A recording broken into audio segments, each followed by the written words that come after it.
जायकवाडी व माजलगाव धरणाची महत्त्वाची माहिती जी आहे ती समोर आलेली आहे. 26 ऑगस्ट रोजी जायकवाडी धरण हे एकूण किती टक्के भरलेलं आहे, याचबरोबर माजलगाव धरण देखील किती टक्के भरलेलं आहे, या दोन्ही धरणाची सविस्तर टक्केवारीची माहिती आपण ह्या पुढील व्हिडिओच्या माध्यमातून घेऊया.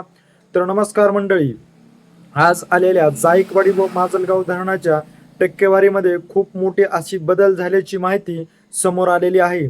सविस्तर आपण जायकवाडी धरणाची टक्केवारीची माहिती जाणून घेऊ.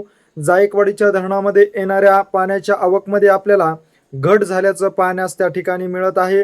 सध्या जर पाहिलं तर गेल्या 24 तासामध्ये जायकवाडीच्या धरणामध्ये 3222 क्युसेकने पाण्याची आवक जी आहे ती धरणामध्ये येत आहे. परंतु जायकवाडीच्या धरणातून पाण्याचा विसर्ग देखील त्याच पद्धतीने होत आहे. डाव्या कालव्यामार्फत 2000 क्युसेकने पाण्याचा विसर्ग केला जात आहे, तर उजव्या कालव्यामध्ये 1200 क्युसेसने पाण्याचा विसर्ग जो आहे तो सध्या चालू आहे. त्यामुळे जायकवाडीचं जे धरण आहे ते 94.23% इतकं भरलेलं आहे.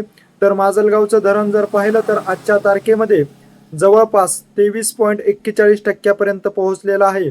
कारण जर पाहिलं तर जायकवाडीच्या धरणातून माजलगावच्या धरणामध्ये सध्या 1200 क्युसेकने पाण्याची आवक सुरू आहे. परंतु माजलगाव धरणापर्यंत येऊस तर ह्या पाण्याच्या आवकमध्ये खूप मोठी घट होत असल्यामुळे गेल्या 3 दिवसापासून जर पाहिलं तर माजलगावच्या धरणामध्ये टक्केवारीमध्ये वाढ होताना विलंब होत असल्याचं पाहण्यास मिळत आहे. सध्या माजलगावचं जे धरण आहे ते 23.41% इतकं भरलेलं आहे.